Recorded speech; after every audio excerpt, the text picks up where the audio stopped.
Mesdames, Messieurs, bonsoir. Tout le plaisir est pour moi de savoir que vous êtes là. Aujourd'hui, nous allons recevoir un invité, pas le moindre, que vous connaissez, que vous aimez beaucoup, parce que vous le savez, dites-moi tout, c'est l'émission des personnes intelligentes, celles qui ont quelque chose à dire. Aujourd'hui, nous avons le plaisir d'avoir sur ce plateau le prophète Joël Francis Tatou, qui est de retour à Kinshasa. Et il a des choses à nous dire, il a des choses à nous expliquer. Joël Francis Tatou, bienvenue. Merci beaucoup, tonton Jaco. Merci d'avoir accepté notre invitation. Je dis tonton, papa, pasteur. Tonton, toujours le tonton de tout le monde. De tout le monde, tonton national. Le tonton national et international maintenant. International maintenant. Voilà. Alors, vous avez fait 7 mois à l'extérieur du pays. Là, vous êtes de retour à Kinshasa. Comment avez-vous trouvé l'église Porte des Cieux? En allant, l'église Porte des Cieux de Paris ou de Kinshasa? De Kinshasa. Déjà, j'ai trouvé substantiellement quelques frères et sœurs à mon arrivée à l'aéroport. Ce matin, quand j'ai fait Ils sont venus vous accueillir, hein? Oui, ils sont venus m'accueillir. Mais je crois que c'est dimanche matin que je verrai toute l'assemblée. J'ai hâte de les revoir après 7 mois pratiquement. 7 mois, c'est trop, c'est énorme. Les gens se sont posé la question de savoir, mais pendant tout ce temps, comment les choses se sont organisées ici? Est-ce que vous étiez en contact avec l'administration restée sur place? Bien sûr, vous savez, le plus dur avec un appel que Dieu donne à un homme pour les nations, c'est très souvent au moment ou à la saison de se déplacer. Parce que vous êtes tiraillé entre là où le besoin se présente et Dieu vous envoie, et là où vous avez eu l'habitude de pouvoir fonctionner, travailler. Vous êtes tiraillé entre ceux qui vont dire tu nous manques et ceux qui vont dire gloire à Dieu, béni soit celui qui vient au nom du Seigneur. Donc c'est souvent la difficulté dans laquelle nous sommes. Et j'ai pris depuis quelques années le temps de préparer l'église Porte des Cieux que j'ai eu à bâtir ici par la grâce de Dieu avec le Saint-Esprit. De les préparer à savoir que je suis d'origine congolaise, mais je suis un citoyen du monde. Et un réformateur, parole même reprise différemment par un de nos pères ici, disait le monde est notre champ missionnaire. Donc Dieu nous a appelés à toucher le monde entier. Le monde est ma paroisse, disait-il. Voilà. Donc j'ai préparé l'église ici, j'ai établi un pasteur résident d'ailleurs, et je suis pasteur de l'église Porte des Cieux simultanément à Kinshasa et à Paris. Donc depuis 3 ans, je fais des va-et-vient, l'église Porte des Cieux, Paris, Kinshasa, bien que nous avons d'autres églises au Gabon, en gestation à Matadi, à Lubumbashi, à Lyon, en France, à Bruxelles, à Charleroi. Nous avons beaucoup d'églises comme ça. Mais donc je suis pasteur principal, je le suis à Paris et à Kinshasa. Et donc j'ai trouvé l'église très bien parce que j'y ai établi un pasteur résident. Donc c'est le pasteur de l'église locale et moi je chapeaute comme autorité apostolique. Alors comment vous arrivez à organiser tout ça? Parce que vous êtes maintenant à cheval depuis un temps entre l'extérieur et le pays. Oui. Comme vous avez dit, c'est une question d'organisation et c'est beaucoup plus facile quand vous avez préparé des hommes, vous avez investi en eux. Je faisais rire quelqu'un, je disais, dans les années passées, quand je passais par mes temps difficiles, certains passaient le temps avec leurs potes dans le ministère, moi je passais le temps avec mes fils. Vous voyez un peu? Donc, puisque je n'étais plus invité comme il se devait par telle conférence, convention, veillée, retraite, j'étais un peu isolé, disons, de la scène. Nous le savons tous ici, pour ceux qui connaissent un peu mon parcours. Et pendant ce temps-là, j'ai passé plus de temps, moi de mon côté, avec mes fils. Ce qui fait qu'aujourd'hui, par la grâce de Dieu, je suis un des leaders de ma génération qui a engendré beaucoup de fils qui sont très forts, tant dans la parole, dans l'éthique, le caractère, que dans le charisme. Et qui ont de grandes œuvres aujourd'hui, tant de la communauté Porte des Cieux que ceux qui sont hors de la communauté. Donc, c'est par mes fils, au fait, que j'arrive à, même en n'étant pas là, je suis là, par des hommes dans lesquels je me suis investi, selon ce que Paul avait dit à Timothée, ce que je t'ai donné à toi, confie aussi à d'autres hommes qui, eux, vont faire autant pour ceux qui sont sous eux. Donc, c'est juste la capacité de former et de décentraliser le pouvoir, d'être là sans être là, mais par les hommes que vous avez établis. Jésus est ici, mais il est ici par nous, puisqu'il nous a préparés par le canal des apôtres. Et félicitations parce que nous remarquons que vous avez, c'est comme si vous avez engendré d'autres vous. Oui, exactement. Ah ben c'est très bien. Vous êtes de retour aussi pour cette grande conférence qui se prépare. Parlez-nous-en. La conférence Ebenezer qui se tiendra du mardi au dimanche. Nous serons à l'église Port des Cieux Kinshasa. Tous les détails sont déjà, je crois, sur la vidéo. Nous y serons pour une conférence, Ebenezer. Quand on parle de Ezer, Ezer en hébreu, c'est le mot secours, c'est le mot aide. Quand on dit je lui ferai une aide semblable. Aide veut dire Ezer. Donc la femme est le secours de l'homme. Je pense que tu peux en dire autant. La femme est le secours de l'homme, la femme est l'aide de l'homme. Donc c'est la conférence durant laquelle nous voulons dire Ebenezer, jusqu'ici, Dieu nous a secourus. C'est une conférence qui arrive exactement au début du dernier trimestre de l'année. Nous avons 3 mois qui restent. Et je suis vraiment convaincu que ces 3 mois seront déterminants pour la vie d'une famille, d'un homme politique, d'un entrepreneur, ou de qui sais-je encore, peu importe son domaine. Ces 3 derniers mois, je crois par la grâce de Dieu que nous ne devons pas finir l'année avec des frustrations, mais avec des réalisations palpables et plus concrètes. Ainsi, nous faisons cette conférence pour faire une pause et dire de là où nous étions jusqu'ici, Dieu nous a Ezer, il nous a secourus, il était notre aide. Et je parlerai surtout du thème les aides de destinée arrivent.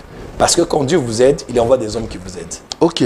Donc Dieu, chaque fois que Dieu vous tend la main, il vous tend la main par la main d'une personne que vous voyez physiquement, puisque Dieu, vous ne le verrez pas.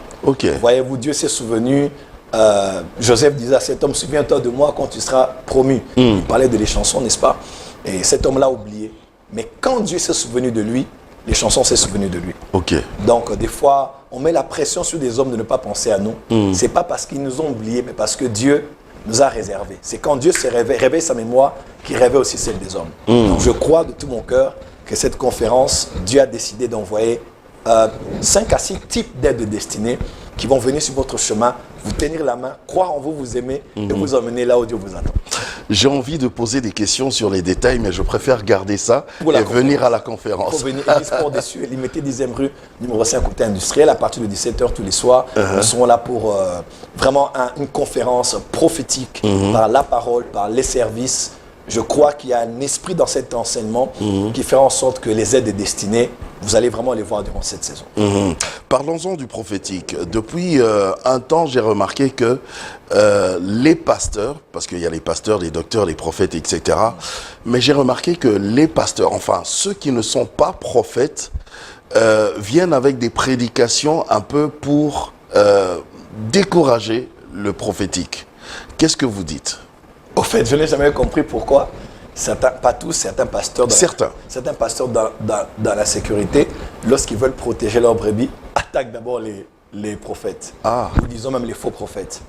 N'oublions pas que la Bible ne parle pas que des faux prophètes, la Bible parle des faux bergers, la Bible parle des faux apôtres, des faux ministres de Christ, la Bible parle des faux docteurs, donc il y a des faux en tout.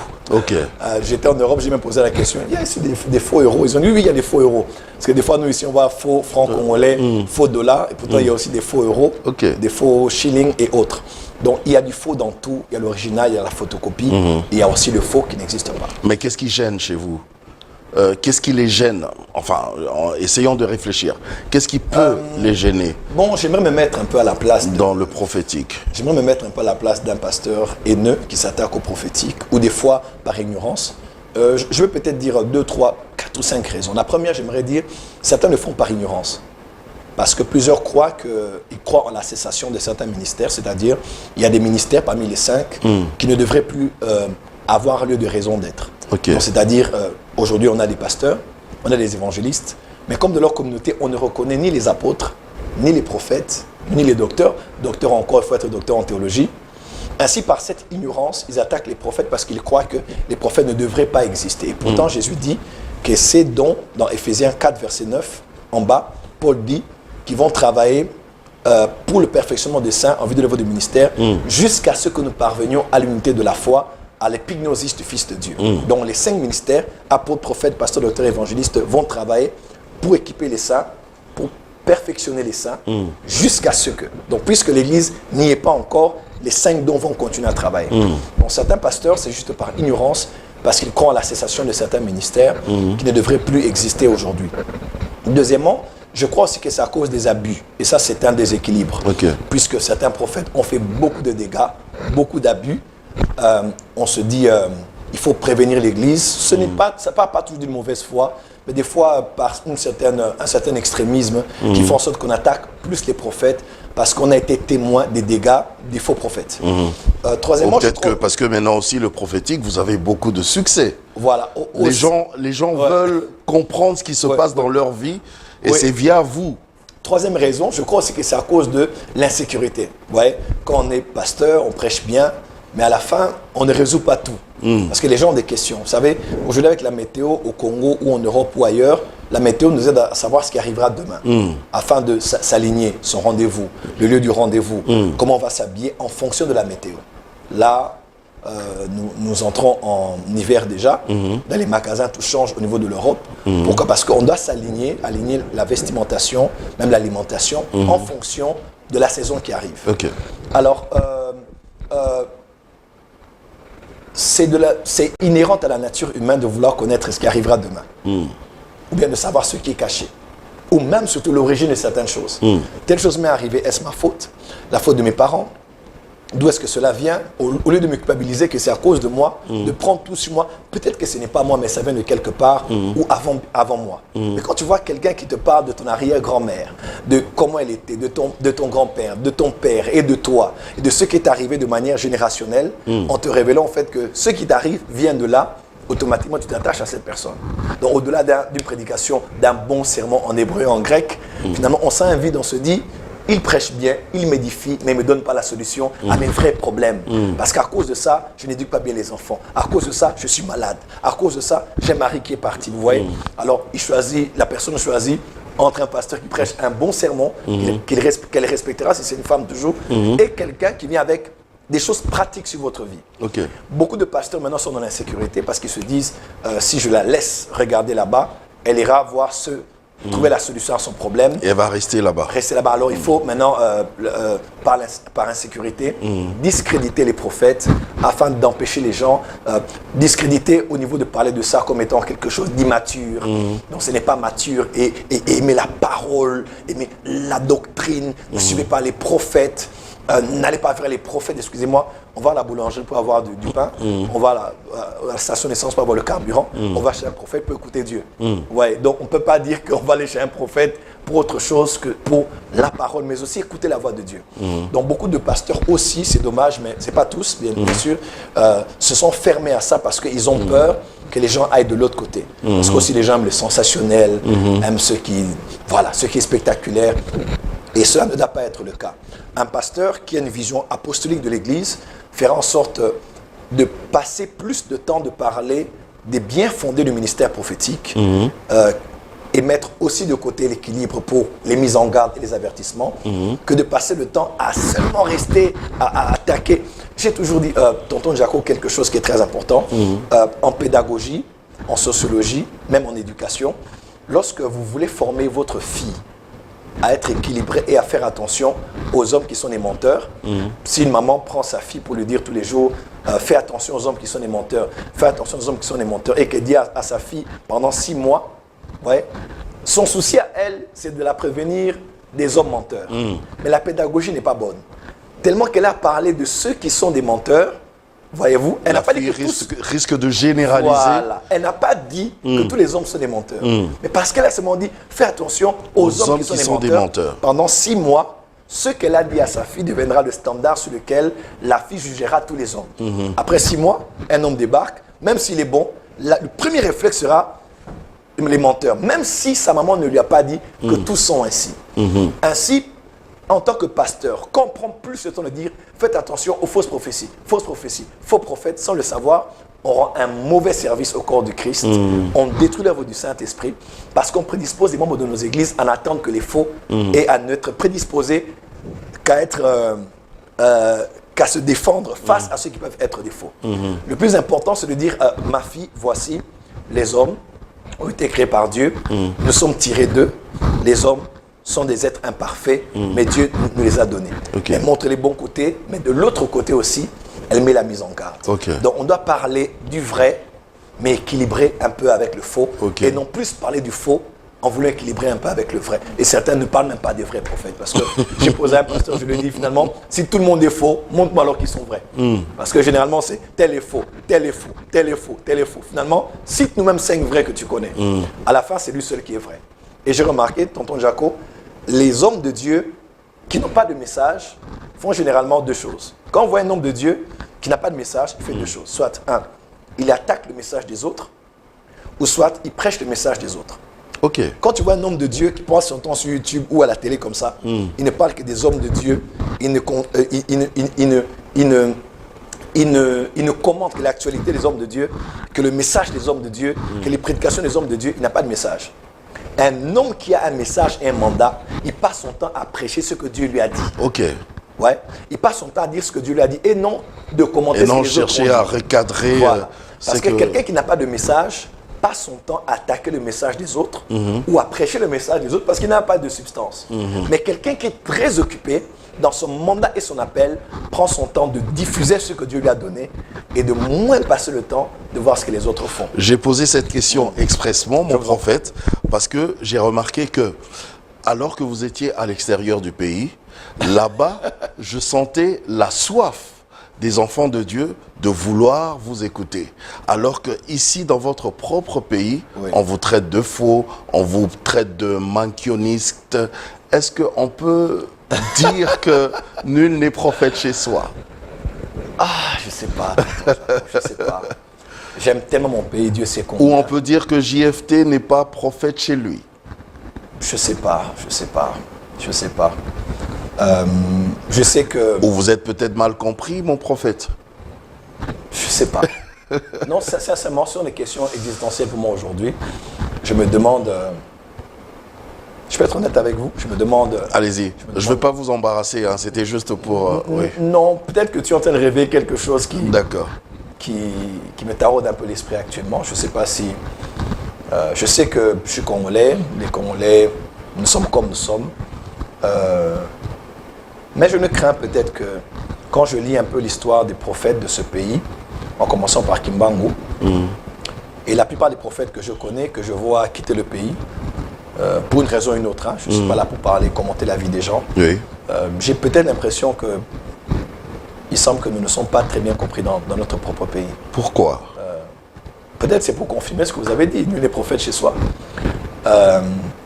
J'étais à Charleroi, dans une de nos églises. Ça vous dérange? Ça vous fait mal de voir cette différence? Parce que ailleurs, je vois les Blancs, les Caraïbéens, en fait, toutes les races reçoivent ce que vous avez de Dieu. Ils ont envie de vous écouter.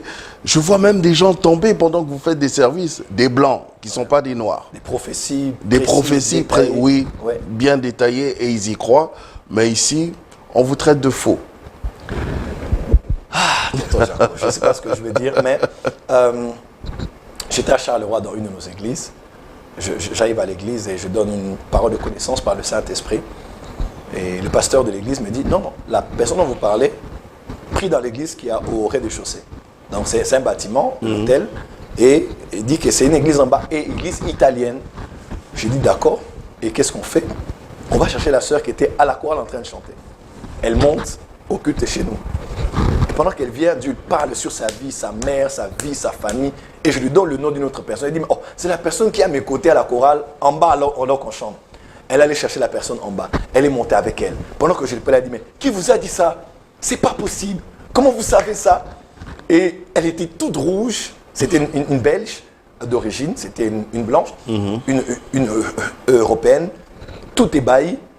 Moins de 30 minutes après, le pasteur et les membres du comité de l'église en bas montent, parce qu'ils avaient clôturé. Ils sont venus voir, mais comment quelqu'un qui vient d'Afrique, qui est passé par Paris, peut savoir des choses aussi précises sur nous? Alors, on a posté ça sur Internet. Bon, après, ils avaient demandé qu'on retire parce que c'était un peu leur vie privée qui était en public. Mais beaucoup de gens avaient déjà vu ça sur Internet. Et j'avais même un commentaire, quelqu'un avait dit « Bon, le balsous, qu'est-ce qu'il y a ?» Dites encore que c'est du faux. Voilà, parce que dans notre pays... C'est des miracles fabriqués, voilà, des prophéties fabriquées. Voilà, nous, on appelle ça mankiona. Voilà, dans notre pays, quand vous faites ça, les gens sont tellement incrédules que même si vous marchez sous les eaux, ils diront, c'est parce que vous ne savez pas nager. Tu vois, même si vous marchez sous les eaux, ils vont dire non, il ne sait pas nager. Voilà, après, il marche sur les eaux. Il marche sur les eaux. Donc, il doit nier tout ce que tu fais en bloc. Mais bizarrement, à l'extérieur où nous allons, à l'extérieur, on vous accepte. Les Antillais, les Européens. Oui, j'ai vu cette soif. Ouais, là même, je reviens de Bordeaux. C'était juste extraordinaire ce que Dieu a fait. Dieu a visité des gens de Perpignan, de Bordeaux, des Français, des communautés espagnoles qui vous cherchent, et on voit comment Dieu parle avec précision. Alors, la différence avec le Congo... Ici, il y a même dans certaines églises où ils ont décidé carrément de jamais vous recevoir. Mais bon... Parce que vous êtes magicien. Ouais, bon, c'est le prix du ministère prophétique. Jésus avait dit, il a dit, heureux serez-vous lorsqu'on vous persécutera. Il cite beaucoup de choses et puis il dit, car ils ont fait ça à vos pères les prophètes. Donc, les anciens prophètes ont subi cela et nous qui venons après, nous allons subir. Les pionniers, généralement, sont des incompris du présent, mais des héros du futur. C'est plus tard qu'on les reconnaît. Tonton Jaco, vous êtes avec moi ici. Quand j'ai commencé mes réunions, vous étiez là. Oui. Je faisais des émissions, je venais tout Kinshasa ici, des affiches avec mon visage. Oui. Qu'est-ce qu'on n'a pas dit? Ou le nom de Jésus sur l'affiche. Qu'est-ce qu'on n'a pas dit? Pourquoi on doit mettre une grande photo du pasteur et de Jésus? J'ai dit, trouvez-moi la photo de Jésus dans le catalogue, je vais mettre la photo de Jésus. Mais aujourd'hui, tout le monde le fait. Au présent, ça peut choquer, mais au futur, on commence à trouver ça tout à fait normal. Donc tout ce que je peux dire seulement, c'est que je crois qu'il y a des gens qui croient dans ce pays, mais comparativement, ça m'étonne quand même de voir qu'à l'extérieur, nous sommes plus respectés et pris à notre juste valeur par rapport à notre propre pays. Est-ce que ça nous fait mal? Ça nous fait mal, je ne mentirai pas. Est-ce que ça ne nous tente pas de pouvoir vivre à l'extérieur? Ça nous tente aussi de vivre à l'extérieur. Mais je crois que l'amour que nous avons pour le pays, pour notre pays, fait en sorte que nous ne regardons pas certaines personnes qui parlent beaucoup, mais nous croyons qu'il y a aussi des gens qui ne parlent pas, mais qui croient en vous, qui vous aiment et qui vous soutiennent. Et qui seront là à la conférence Ebenezer. Mais bien sûr, ils seront là. Moi-même, je serai là. Alors, à l'extérieur du pays, vous avez eu des prédications et il y a certaines prédications qui nous sont parvenues. Ça m'étonne. Je me suis dit, mais je vous manque autant ou comment? On vous suit. Oui, non, je me suis dit, mais je ne suis pas là, je suis de l'autre côté. Mais de toute façon, j'ai vu des commentaires, des débats, dans les journaux télévisés, c'était assez grave. J'ai dit, waouh. Alors, certaines prédications ont suscité beaucoup de polémiques. Je préfère poser ces questions là, maintenant. Comme par exemple la prédication autour de l'amour de Dieu.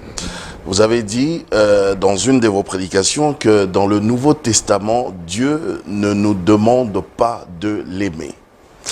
Est-ce que il y a eu beaucoup de polémiques, c'est parti dans tous les sens.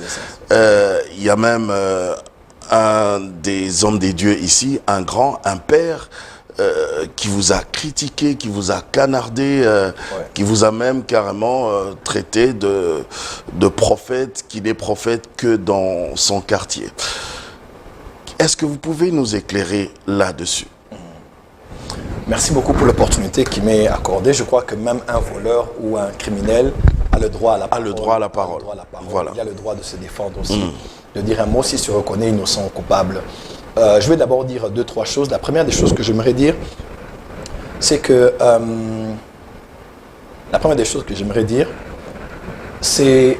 c'est un petit conseil peut-être. Ça n'a rien à voir avec moi personnellement. Je vais peut-être globaliser cela. C'est que... Déjà, les critiques du pasteur, du père, ça vous a dérangé?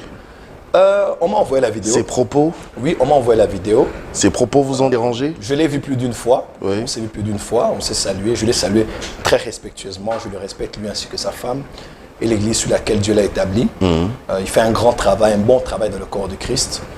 Mais ça m'a étonné quand même que les propos étaient un peu assez injurieux à mon égard. M'ayant salué, ayant reçu ma main, mais on serré la main plus d'une fois. Mais ça va, il n'y a pas de problème. Bon, pour moi, qu'est-ce que je veux dire? Votre cœur est tranquille. Oh non, je n'ai pas de place pour la haine, je n'ai pas de place pour la rancune. Je le pardonne dans le nom de Jésus-Christ, puisqu'il a attaqué un prophète, il a attaqué un membre du corps de Christ. Vous savez, quand Jésus est apparu à Paul, il a dit, pourquoi me persécutes-tu? Jésus persécutait qui? Persécutait les chrétiens. Les chrétiens étaient-ils parfaits? Non. Non. Les chrétiens de l'époque étaient-ils parfaits? Non. Nous avons une image du Nouveau Testament. D'un moment, pourquoi les diacres ont existé? Parce qu'il y avait commençait à avoir des divisions, du sectarisme. Donc, juste pour dire que c'est cette église-là qui n'est pas parfaite, que Jésus a dit que tu me persécutes moi. Donc, ça peut être un homme de Dieu qui a peut-être fait une mauvaise exégèse, qui a dit une parole déplacée, qui a dit quelque chose qui est vrai, mais que vous n'avez pas compris. que vous avez traité de faux prophètes, que vous avez dénigré en public, qui a une mère, qui a une épouse, qui a des enfants, qui a bâti un travail difficilement. Certains ont hérité du travail des autres. Plusieurs ont travaillé des années, on leur a confié un travail, ils sont entrés dans la moisson et ils travaillent. Même Jésus en avait parlé dans Jean 4. Mais des hommes comme nous n'avons hérité d'aucune œuvre. J'ai travaillé dans des moments extrêmement difficiles dans ce pays, à Limité et à la Goma Limité. Vous le savez bien, vous êtes venu avec moi. Il n'y avait aucun hangar, il n'y avait rien. J'avais presque tout perdu. Avec 2, 3, 4 de mes fils et filles autour de moi, je leur ai dit, on va ouvrir une chaîne de télévision. Même à Lingwala, je me rappelle. À Lingwala, on va faire ceci, on va faire cela. Et par la grâce de Dieu aujourd'hui, Dieu m'a relevé la tête, Dieu m'a rouvert des portes pour que quelqu'un qui a hérité d'une œuvre vienne dénigrer les efforts et le sacrifice de quelqu'un. Il y a des gens qui n'ont rien à perdre, mais des gens qui ont tout à perdre. Des hommes comme nous, nous avons transpiré difficilement, nous avons construit, nous avons bâti contre vents et marées. Là, on ne croyait pas en nous, on s'est imposé. Et aujourd'hui, on a imposé un certain respect sur le plan international. Et beaucoup ne le savent pas. Mais s'il y a très peu qui représentent le pays extérieurement sur le plan de l'évangile, avec humilité, les gens nous reconnaissent et nous respectent quand même. Mais tout ce que je veux dire, c'est que je le pardonne. Je mets ça dans le compte de l'ignorance. Jésus a dit, pardonne-leur, car ils ne savent pas ce qu'ils font. Ils ne savaient juste pas ce qu'ils faisaient. Et ma prière est que Dieu l'éclaire demain pour qu'ils comprennent, qu'ils réécoutent peut-être l'enseignement qui pourrait être d'une grande édification pour sa propre foi. D'accord, on a compris. Alors, comment nous pouvons comprendre cela? Vous dites dans le Nouveau Testament, Dieu ne nous demande pas de l'aimer. Voilà, deux choses. Ça a choqué tout le monde, quoi. Voilà, il faut leur poser les bases. Numéro 1, un petit conseil que je donne à tout le monde, valable. Même moi, j'ai été choqué. Hein. Oui, parce que le but c'était ça. Et je crois que j'ai largement atteint mon but. Et puis les gens ont dit, mais on ne prêche pas pour vous choquer. Tu sais, je me suis fait ces petits exercices. On m'a envoyé à peu près 5 vidéos des hommes de Dieu que tu connais qui prêchent en disant, est-ce que je peux vous choquer? Et puis ils disent une punchline. Et j'ai dit, mais si je poste ça, parce que les gens ont dit non. Le problème, c'est pourquoi tu as dit est-ce que je peux vous choquer? Le problème, c'est pas ça, en fait. Le problème, c'est parce que c'est Joël Francis qui l'a dit. Voilà ce que je vais donner comme conseil numéro 1. Numéro 1, ce que je veux dire, c'est que c'est un conseil pour moi, pour tout le monde. Aujourd'hui, le monde est dirigé par les réseaux sociaux. Celui dont tu captes l'attention, tu peux lui donner une direction.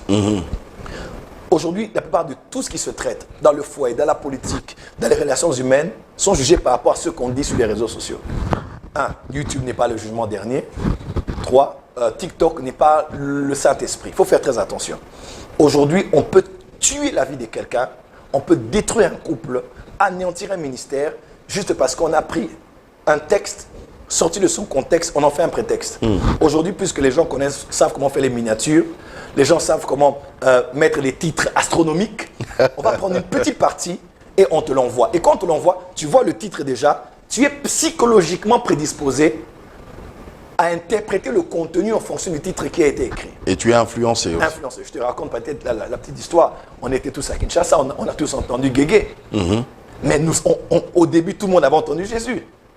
Même moi, j'avais entendu Jésus. Je parle de mon frère Moïse Mbié, la réserve de l'Éternel. J'ai toujours entendu Jésus. Nous tous, on a entendu Jésus. Jusqu'au jour où quelqu'un a coupé, il a dit non, yoka bien. Yoka, yoka, yoka, yoka, yoka. En psychologie, on parle même de créer des faux souvenirs. Tu sais, moi, quand j'étais petit, je bégayais. Alors, des fois, les yaya volaient. Et quand on disait, qui a volé? On disait, c'est Francis. Et puis, je disais, c'est pas moi, c'est pas moi. Et à la fin, tu sais quoi? Un jour, je dis, c'est moi. Parce que je bégayais tellement, je tremblais. Et tu as mis ça où? J'ai mis ça sous le lit. Et ça crée une scène en moi. On appelle ça faux souvenir en psychologie. J'ai commencé à croire même que j'avais volé. Et pourtant, je n'avais pas volé. À force, tu sais, un mensonge qu'on répète tout le temps finit par devenir une vérité. Si je prends un couteau maintenant de table et que je te le donne pour mettre du beurre dans ta tartine, tu vas la prendre volontiers, tu vas utiliser pour mettre le beurre. Mais si je te dis que le même couteau-là, un homme a poignardé sa femme qui était enceinte et a égorgé 4 de ses enfants, je te donne le couteau. Je ne toucherai même pas. Tu ne toucheras pas, tu vois. Ce n'est pas le couteau qui a le problème. C'est ce qu'on t'a dit quand on envoie le couteau. Le problème, ce n'est pas mes vidéos. Ce n'est pas les vidéos qu'on voit sur TikTok. Le problème, c'est qu'est-ce qu'on vous a dit quand vous envoyez ça. Si on te dit déjà, cette vidéo-là, il a mal parlé. À peine tu reçois, tu es prédisposé à te dire, à part les personnes très intelligentes qui disent non, mais enfin, le titre n'a rien à voir avec ce qui est dit à l'intérieur. Ça, c'est un conseil. Ne vous fiez pas au titre. Satan est dans les réseaux sociaux Les réseaux sociaux ne sont pas l'église, il faut faire attention. Il y a des esprits et des principautés. Éphésiens chapitre 2 parle du prince de l'air. Quand on parle de l'air, on parle des ondes, on parle des fréquences. Il y a des esprits qui coordonnent le milieu des réseaux sociaux. On peut vous emmener à haïr quelqu'un qui vous a rien fait par quelqu'un qui ne l'aime juste pas parce qu'il a créé une miniature, il a mis sa photo. On commence à vous amener. Mais vous, qu'est-ce que vous nous dites? Voilà maintenant ce que moi je dis. Dieu ne demande pas de l'aimer. Oui, Dieu ne demande pas de l'aimer. Dans le Nouveau Testament. Dans le Nouveau Testament. Voilà. Alors, il y a 2-3 choses dont il faut tenir compte. L'enseignement que j'ai donné était en 3 dimanches. Donc, vous voulez bien comprendre, il faut tout suivre. Ok. Qu'est-ce que je parlais? Numéro 1, je parlais des dispensations. Il y en a 7. Dispensations, okoinomia en grec, qui veut dire administration. C'est des périodes des temps durant lesquelles Dieu révèle une partie de sa nature aux hommes en avançant une partie de son plan, en mettant de l'emphase sur quelque chose qui va prévaloir. On parle par exemple, numéro 1, la dispensation de l'innocence, Adam et Ève dans le jardin, la dispensation de la conscience lorsqu'ils ont péché, la dispensation du gouvernement humain lorsque les hommes se sont organisés, la dispensation de la promesse lorsqu'Abraham a été appelé, la dispensation de la loi lorsque Moïse a reçu la loi, le décalogue et les 613 autres lois à côté. Et puis, il y a la dispensation de la grâce. Alors, mon message était comme ça. Et je disais, dans la dispensation de la loi, pourquoi Dieu avait donné la loi dans Galates chapitre 3? Dieu avait donné la loi comme un pédagogue. C'est-à-dire que Dieu a donné la loi comme un professeur. Et Paul dit, après, il dit, là on est dans Galates 3, versets 20, 21, 22, 23, 24, 25, 26 même, ceux qui peuvent lire vont lire. Dieu avait mis la loi pour emmener l'homme à réaliser qu'il ne peut pas obéir à Dieu par lui-même. Voilà pourquoi dans la loi, il n'y avait que des ordres. Tu ne feras pas, tu ne feras pas. Il n'y avait aucune prière. Il y avait que tu ne feras pas, tu ne diras pas, tu ne feras pas. Ça servait de restrictions. Voilà, de restrictions. De garde-fous. Oui, et le but de Dieu, c'était que l'homme, en échouant avec la loi, l'homme se dise, je ne peux pas être justifié devant Dieu par les œuvres de la loi, mais par la foi. Voilà pourquoi des hommes comme Abraham n'avaient aucune loi, mais il avait la foi. Même pendant la loi, il y avait l'Arabe, la prostituée, il y avait Ruth la Moabite, il y avait des personnes qui avaient juste cru, et puis qui ont été justifiées par Dieu par la foi. Alors, Jésus, dans Matthieu, reçoit la question d'un docteur de la loi. Le docteur de la loi dit, Seigneur, mais le plus grand commandement, c'est quoi? C'est un docteur de la loi. La loi. Et Jésus dit, dans Matthieu, il dit, je veux te dire alors le plus grand commandement, n'est-il pas écrit, tu aimeras le Seigneur ton Dieu de tout ton cœur, toute ton âme, toute ta force, toute ta pensée. Il y en a un deuxième d'ailleurs qui est similaire, tu aimeras ton prochain comme toi-même. Il dit, de toutes ces deux lois dépendent la loi et les prophètes. Et les prophètes. Contexte. Jésus répond à qui? À un docteur de la loi. De deux, il cite la loi. Et troisièmement, Jésus était durant la loi. Matthieu était-elle la loi? Oui. Galates 4, verset 4 dit, Jésus est né sous la loi. Lisez bien, on dit Christ est né sous la loi. Donc, Jésus n'est pas né dans la nouvelle alliance. Jésus est né dans l'ancienne alliance. Jésus est né dans l'Ancien Testament. À vrai dire, de la subdivision des Écritures, pour ceux qui le savent, normalement, le Nouveau Testament devrait commencer dans Actes des Apôtres. Ok. Matthieu, Marc, Luc et Jean, les évangiles synoptiques, les 3 et Jean ensuite, les 4 là, sont la vie terrestre de Jésus-Christ dans la transition entre la loi et la grâce. Je vois. Parce qu'ils étaient dans la loi et la grâce était venue. Bien sûr. Ouais, la grâce était venue. Jésus déjà était là. Mais ce n'était pas encore la dispensation de la grâce, ce n'était pas encore la nouvelle alliance, ce n'était pas encore le Nouveau Testament. Pourquoi? Hébreu dit, pour qu'un testament soit valide, il faut que la mort du testataire soit attestée. Exactement. Et Jésus n'était pas encore mort. Dans le testament, on n'était pas encore dans le Nouveau Testament, on était encore dans l'Ancien Testament. Vous voyez un peu? Donc, en d'autres termes, la réponse de Jésus à ses docteurs n'était pas dans la Nouvelle Alliance, n'était pas normalement dans le Nouveau Testament, mais c'était sous la loi. Et il répondait en fonction de la loi. De la loi, oui. Alors, le commandement disait quoi? Tu dois aimer le Seigneur ton Dieu. Bon, entre nous, qui a déjà respecté cette parole? Qui a déjà aimé son prochain comme lui-même? Gardons juste la deuxième partie. Par exemple, ça, c'est compliqué. Oui, par exemple, on dit, tu aimeras ton prochain comme toi-même. Je dirais peut-être toi-même, tu t'aimes. Permettez-moi ça. Donc, comme je m'aime, je dois aimer tonton Jaco. Bon, à supposer que je ne m'aime pas. Et des gens qui ne s'aiment pas, ils n'aiment pas son visage, son teint, sa taille. C'est des femmes qui n'aiment pas leur morphologie, leur visage, leurs cheveux, leur front, leurs jambes. Comment tu peux donner si toi tu n'en as pas pour toi-même? Comment aimer quelqu'un comme toi-même si toi-même tu ne t'aimes pas? Parce que c'est ça la condition. Voilà, la condition, c'est le standard de l'amour que tu donnes à l'autre est déterminé par l'amour que tu as pour toi-même. Pour toi-même. Et ça, c'est la loi. Ouais, de la loi, aime-toi, aime l'autre. Maintenant, si tu ne t'aimes pas, combien de gens ne s'aiment pas ici? D'autres devant le miroir le matin disent donc il y a des gens qui s'insultent eux-mêmes. Il y a des gens qui se font des... On a vu ça ici, même ailleurs en Europe, qui se font des cicatrices, d'autres qui se poignardent, d'autres qui prennent des poisons. Mais comment quelqu'un comme ça va t'aimer? On écoute Jésus dit dans Jean, Jésus dit, je vous donne un nouveau commandement. Quand Jésus dit un nouveau commandement, il dit qu'il y a aussi un ancien commandement. Okay. Et Jésus dit, aimez-vous les uns les autres comme moi, je vous ai aimé. L'ancien commandement qui faisait partie de la loi. Voilà. Okay. Voilà. Maintenant, Jésus, dans la loi, il vous dit... Le nouveau, il n'est pas dans la loi? Non. Jésus maintenant dit à ses apôtres, il dit, là où maintenant vous allez entrer, moi je vous donne déjà un nouveau commandement. Là, c'est l'ancien. Jésus était déjà au soir. Jésus, là, on est dans Jean 13, Jean 14. Jésus donnait les derniers messages avant de s'en aller. Et Jésus dit, maintenant je vous dis, tu n'aimeras plus ton prochain comme toi-même, mais il dit, aime tonton Jaco comme moi je vous ai aimé. Ça veut dire que je ne dois pas t'aimer comme je m'aime, mais je dois t'aimer comme Dieu nous a aimés. Dans le standard de l'amour a changé. Maintenant ce n'est plus moi qui suis le standard sur lequel je juge l'amour pour donner, mais c'est le type d'amour que Dieu a avec lequel je dois t'aimer toi. Ok. Alors, moi j'aime tonton Jaco comment? Et Dieu aime tonton Jaco comment? Comment Dieu t'aime? Dieu te supporte, Dieu est patient, Dieu te tient la main. Ça fait des années que tu confesses les mêmes péchés, il te soutient toujours. Dieu te relève même au moment où tes ennemis ont des armes pour te tuer. Dieu te sauve toujours. Parce que le nouveau vient mettre fin à l'ancien. Okay. Aujourd'hui, ce n'est plus tu vas aimer ton prochain. Parce que ça, c'est la loi. La loi te donne des commandements. Parce que dans la loi, le curseur, c'est sur l'homme. Mais dans la grâce, dans la loi de la grâce, le curseur est sur Dieu. C'est maintenant l'amour de Dieu envers l'autre. Alors, j'ai cité un verset très fort dans 1 Jean chapitre 4. Jean dit, pour nous l'aimons car il nous a aimés le premier.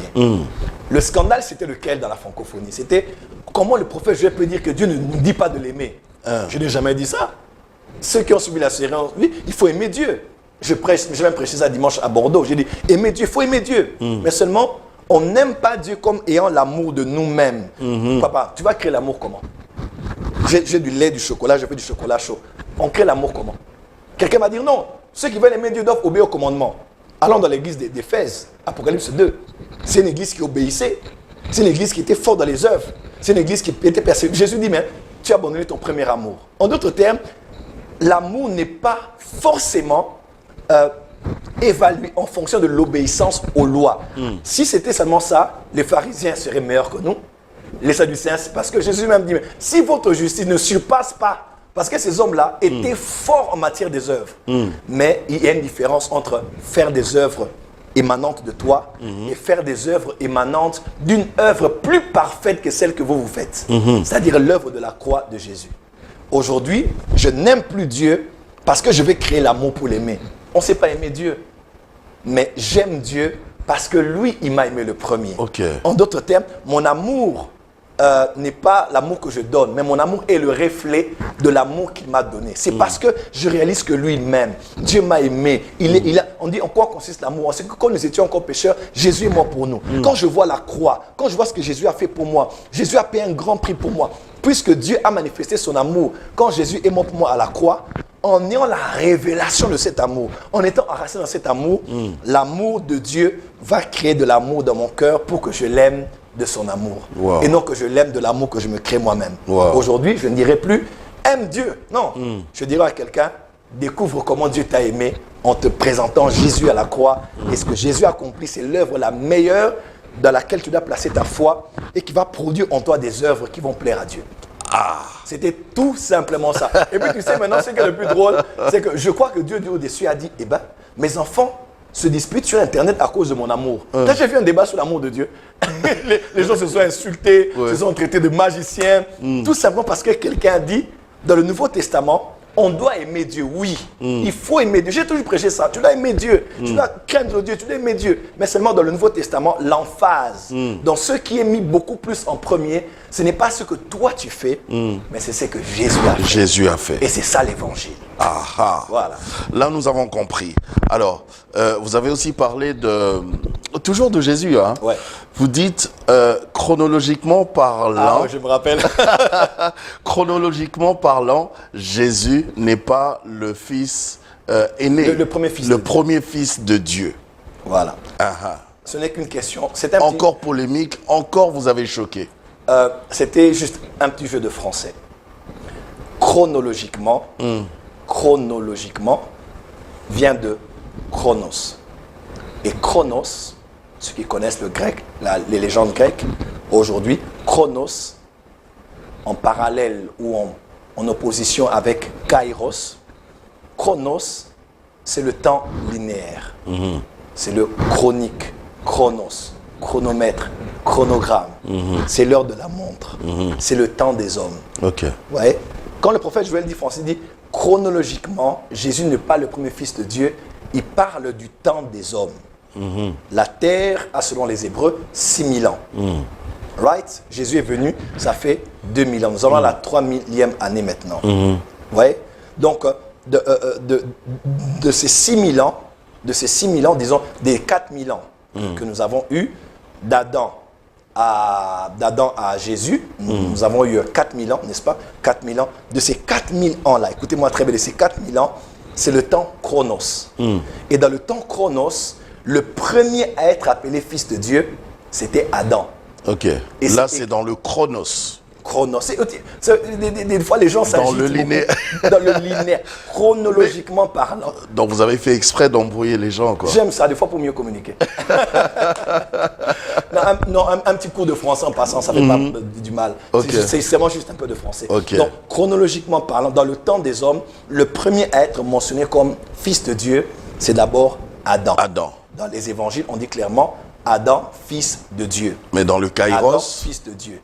Voilà. Non. Dans le Olam, je dans dirais. le Olam. Dans l'éternité. Yes. Voilà. Dans le Chronos, le premier c'est Adam. Les deuxièmes, c'est ce qu'on appelle, Genèse chapitre 6, les fils de Dieu, les Béné Elohim. On peut aussi parler d'eux dans le cadre de Job, où on parle des fils de Dieu, les étoiles du matin. Ok. Et Israël aussi, dans Exode chapitre 4, est appelé mon fils aîné. On le voit même dans Amos, je crois, excusez-moi, dans Amos. On parle d'Israël comme étant le fils de Dieu. Donc la terminologie fils de Dieu n'est pas exclusive à Jésus. Ok. Ouais, pas exclusive à Jésus. Et Jésus-Christ, chronologiquement parlant, est venu après. On l'a appelé fils de Dieu, mais chronologiquement après. Mais dans l'éternité, Jésus est le fils éternel du Père. Ok. Voyez-vous? Mais dans le temps des hommes, il y a plusieurs êtres qu'on a appelés fils de Dieu. Mais dans l'éternité, Jésus est l'éternel. Nous croyons en la Trinité, le Père, le Fils et le Saint-Esprit. Jésus est le Fils éternel de Dieu. C'était juste un problème de vocabulaire. C'était juste un peu de français. Un peu de français. Un peu de français. Vous avez parlé aussi du concept de fils unique. Oui. Et vous avez donné l'exemple de Dieu qui demandait à Abraham de donner son fils l'unique. Oui. Alors que Isaac n'était pas unique, il y avait déjà Ismaël. Oui, exactement. Comment vous expliquez ça? Oui, Jésus-Christ est le Fils de Dieu. Il est le Fils unique de Dieu. Dieu a aimé le monde qu'il a donné son Fils unique. Mais ceux qui étudient la Bible, même les théologiens vous diront, Jésus est le Fils unique de Dieu, mais en évoluant dans la révélation. Vous savez, il y a un homme dans la Bible qui avait étudié les Écritures avec exactitude jusqu'à ce qu'il rencontre un couple qu'il a enseigné le couple, les Écritures avec plus d'exactitude. Jésus est le Fils unique de Dieu, mais aujourd'hui nous savons qu'il a transité du Fils unique au premier-né d'entre plusieurs frères. Vous voyez? Parce que Jésus-Christ, Fils unique, unique veut dire quoi? En hébreu ou en grec, il y a beaucoup d'explications à ce sujet, mais surtout, unique c'est comme le prototype. C'est comme le premier d'une race, d'une nouvelle espèce. Ok. Voilà. Jésus-Christ est le Fils unique, pas parce qu'il est le seul Fils de Dieu. Non, non, Jésus a, vous voyez dans la Bible, on a parlé de plusieurs Fils de Dieu, les anges, Adam, Israël. Mais quand on dit Jésus est le Fils unique de Dieu, différemment de tous les Fils de Dieu des Écritures, Jésus est le Fils unique parce qu'il est le premier d'une nouvelle espèce d'hommes et de femmes qui seraient comme lui. C'est comme un prototype d'une Mercedes, Maybach ou bien d'une BMW. Donc Jésus-Christ est le Fils unique. Et la comparaison, c'est avec Isaac.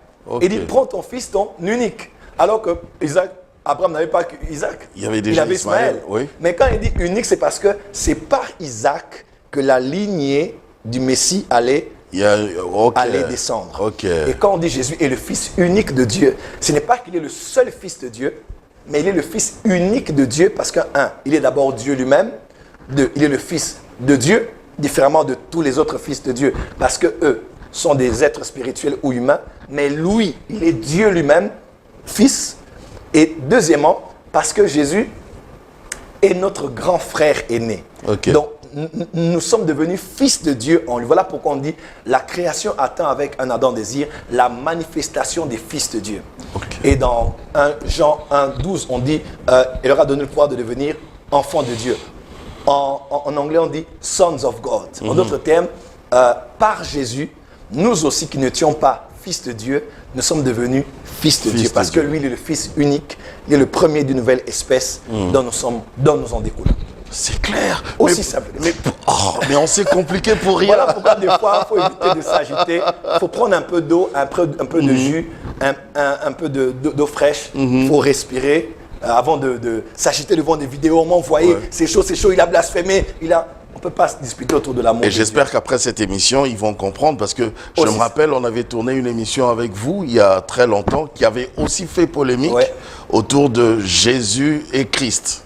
Ouais, Jésus et Christ. C'était pourquoi il faut un peu prendre un peu d'eau, il faut se calmer, il faut avoir beaucoup d'amour aussi. Peut-être que ce que l'autre dit est peut-être faux, mais on peut peut-être apprendre quelque chose de nouveau qu'on ne connaissait pas. D'accord. Alors, puisque question actualité oblige, je voulais juste vous poser une question comme ça rapidement, puisque nous sommes pratiquement à la fin. J'aimerais juste avoir votre lecture prophétique par rapport à ce qui se passe actuellement au pays, en RDC, votre pays. Au-delà de votre question, j'entends la question de plusieurs personnes depuis un bout de temps. Là où je suis à Paris, m'écrivant, me disant qu'est-ce que Dieu dit pour le pays. En arrivant même, en constatant un peu la situation, je suis l'actualité tous les jours. On m'a posé la même question. Parce qu'il y a beaucoup de choses, il y a beaucoup de points, quelques points, j'ai pris quelques points comme ça. Il y a le président Vital Kamerhe qui a démissionné d'ailleurs de l'Assemblée, de la tête de l'Assemblée nationale. Il y a la coalition AFC M23 qui continue bien évidemment la rébellion. Il y a Constant Moutamba, l'ancien ministre de la Justice qui est aux arrêts actuellement. Il y a la baisse du dollar actuellement, mais la baisse du dollar qui n'a pas non plus changé le panier de la ménagère. Voilà. Et il y a aussi la nomination de la prophétesse Grace Coutinho en tant que ministre de la jeunesse qui suscite aussi beaucoup de polémiques. Enfin, dans tout ça, votre lecture prophétique. En temps normal, vous me connaissez, j'aime beaucoup parler du pays. Mais je crois que je ne parlerai pas du pays cette fois-ci. Pourquoi? Parce que j'ai un cœur rempli. Et parce que je préfère être à genoux et prier. Pareil, dans la Bible, il est écrit qu'en des temps comme ceci, le sage se tait. Je préfère me taire. Ou alors vous avez peur? Non. Des menaces? Je n'ai jamais eu peur de qui que ce soit. Je crains Dieu, je respecte les autorités, mais je ne crains personne sur la terre. Plusieurs, depuis l'époque de Kabila, savent que j'ai toujours parlé aussi franchement que possible. Mais je reste à la disposition de Dieu. Il me dit de parler, je parlerai. Mais je ne préfère pas parler du pays. Je comprends. Je parlerai à l'église, je serai là pour les démunis, les orphelins, les veuves durant mon séjour. Mais je préfère pas parler du pays. Je comprends. On ne va pas vous embarrasser pour ça. Mais pour cette fin, un message par rapport à cette grande conférence Ebenezer. Dieu a décidé de vous aider, de vous tendre la main. Seulement sa main n'a pas de forme. Il n'a pas une main qui commence ici et qui s'arrête là-bas. Dieu est esprit. Il n'est pas comme nous les hommes. On appelle ça de l'anthropomorphisme, c'est-à-dire utiliser des attributs humains pour décrire quelque chose de spirituel. Oui. Dieu n'a pas de main, Dieu n'a pas de pied. Dieu n'est pas comme nous les hommes. Dieu a utilisé ça pour un peu nous aider à avoir une idée de ce qu'il peut faire. Sa main, c'est-à-dire son pouvoir d'agir. Ses yeux, c'est-à-dire sa capacité à voir, à être au courant de ce qui nous arrive. Mais Dieu n'est pas comme nous les hommes. Mais quand Dieu veut vous aider, puisqu'on peut voir sa main, Dieu utilise la main des hommes. Et je crois de tout mon cœur que Dieu a décidé de vous tendre la main par la main des hommes. Yes. Alors le problème n'est pas forcément les hommes que Dieu envoie vers vous. Mais le problème des fois, c'est votre capacité à les discerner et à les distinguer en sachant que lui, vous savez que même quand Dieu envoyait les animaux devant Adam, Dieu les envoyait pour voir comment Adam allait les nommer. Chaque fois qu'il y a une circonstance qui passe devant vous, ou une nouvelle relation devant vous, il faut placer un nom dessus. Sinon, vous allez rater l'opportunité. Il y a des gens que vous saurez que ce sont des mentors. Ce n'est pas un ami. L'autre, c'est un fils spirituel. Ce n'est pas un copain. C'est un homme qui est là pour une saison. Il n'est pas là pour m'épouser. Ouais. Quand vous ne mettez pas des noms, vous allez abuser de ces relations ou les dénaturer à la fin. Il est temps pour vous de discerner les aides de destinée. Parce qu'ils sont déjà là et pour la plupart, ils arrivent. Il vous faudra avoir de la lucidité spirituelle pour savoir cette personne est la personne que Dieu a envoyée pour m'aider. Il ne savait pas que cette petite fille qui vivait chez lui, la juive, était celle qui allait l'aider jusqu'au jour où elle a dit « Papa, général, je sais que tu souffres, mais je connais chez moi un prophète.